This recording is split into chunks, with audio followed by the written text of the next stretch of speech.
Madam, পাওয়ার যে দ্বিগুণ হয়ে গেছে ম্যাডাম, আমার যা সহ্য হচ্ছে না ম্যাডাম। আপনি শুয়ে পড়েন, এখানে শুয়ে পড়েন ম্যাডাম। আপনার যা ট্রিটমেন্ট করার করতেছি একদম ঠান্ডা হয়ে যাবেন আপনি। আচ্ছা ভাবি, আপনার প্রবলেমটা কি বলুন তো আমাকে। আসলে আমার সমস্যাটা কি জানেন, আমার না রাতে ঘুম হয় না, আর প্রচুর পরিমাণ না আমার বুকে ব্যথা করে। আমাকে যদি কিছু মেডিসিন দেওয়া যেত তাহলে অনেক ভালো হতো। আর জানেন তো যে আপনার ভাইয়াও বাড়িতে নাই, দেশের বাইরে থাকে, তো সব কিছু মিলিয়ে আমি একটু সমস্যার মধ্যে আছি। এই আর কি। বিষয়টা বুঝতে পারলাম, সমস্যা তো অনেক জটিল সমস্যা। ভাই বিদেশে গেছে কয় বছর? এই তো বিয়ের 3-4 মাস পরে তো চলে গেছে, তাও তো 2-3 বছর হয়ে গেছে। ও, তার জন্যই মনে হয় সমস্যাটা বেশি। যে আপনার কি রাতে যখন শোন তখন কি আপনার শরীর উতাল পাতাল পারে, একলা বিছানায় ছটফট পড়েন? হ্যাঁ, এইরকমই কিছু। তারপর সব থেকে বড় সমস্যা হচ্ছে আমার না প্রচুর পরিমাণ বুকে ব্যথা করে। ওটা ওটা হলে আমি জানি, বুকে ব্যথা করে, পেট ব্যথা করে, সমস্ত জায়গায় ব্যথা করে। আর খালি বিছানায় একলা থাকলে ছটফট ছটফট ছটফট হয়, তাই না? বুঝতে পারছি, রোগ তো আমি ধরে ফেলাইছি, কিন্তু এই রোগের চিকিৎসা যদি ট্রিটমেন্ট দিতে হয় তাহলে আমাকে বাসায় যেতে হবে। বাসায় যেতে হবে? কেন, আপনার চেম্বারে ট্রিটমেন্ট দেওয়া যাবে না? আসলে চেম্বারে কখন কোন রোগী আসে বলা তো যায় না, আর এখানে তাছাড়া চিকিৎসাটা ভালো হবে না।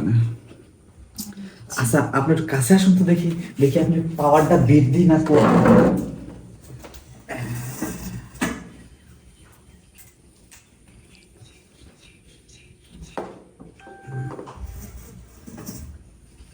ম্যাডাম, এই হাতটা টান করেন, রোগ তো একদম ভাসিয়ে গেছে ম্যাডাম।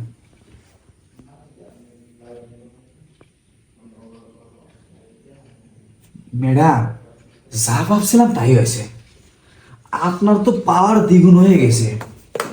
এই ভাই বাড়ি না থাকাতে সমস্যাটা বেশি হয়েছে। আপনি চিন্তা করবেন না ম্যাডাম, আমি হচ্ছি টিপে ধর ডাক্তার। আমি থাকতে আপনার রোগ কিভাবে টিপে ধরে আমি তাও তো দেখবো। ম্যাডাম, আমার কথা মতো খালি রাজি হন, আমি আপনার বাসায় যাই এমন ট্রিটমেন্ট দেব খাটের উপরে নিয়ে, ফাটাফাট ছটাফট আপনি মনে করেন ঠিক হয়ে যাবে। এই এই তোদের মতো ডক্টরের জন্য না আমাদের মতো রোগী অসহায় হয়ে যায়। তোরা কি করিস জানিস, রোগীদের দুর্বলতার পয়েন্ট নিয়ে তাদের সাথে নোংরামি করতে চাস। তোদের মতো ডক্টর জন্য না আমাদের সমাজটাই নষ্ট হয়ে গেছে। আসলে কি তোরা ডক্টর নাকি পশু বলতো? তোদের কাছে রোগী আসে ট্রিটমেন্টের জন্য, আর তোরা সেটা সুযোগ নিতে চাস, তাদের বিছানায় শোতে চাস। আমি তোকে বলছি আমার বুকে ব্যথা, আমি বলি নাই যে আমার বিছানায় নিয়ে যা। একটা বেয়াদব ডক্টর। আসলে ম্যাডাম শুনেন, আপনি রাগ করেন না।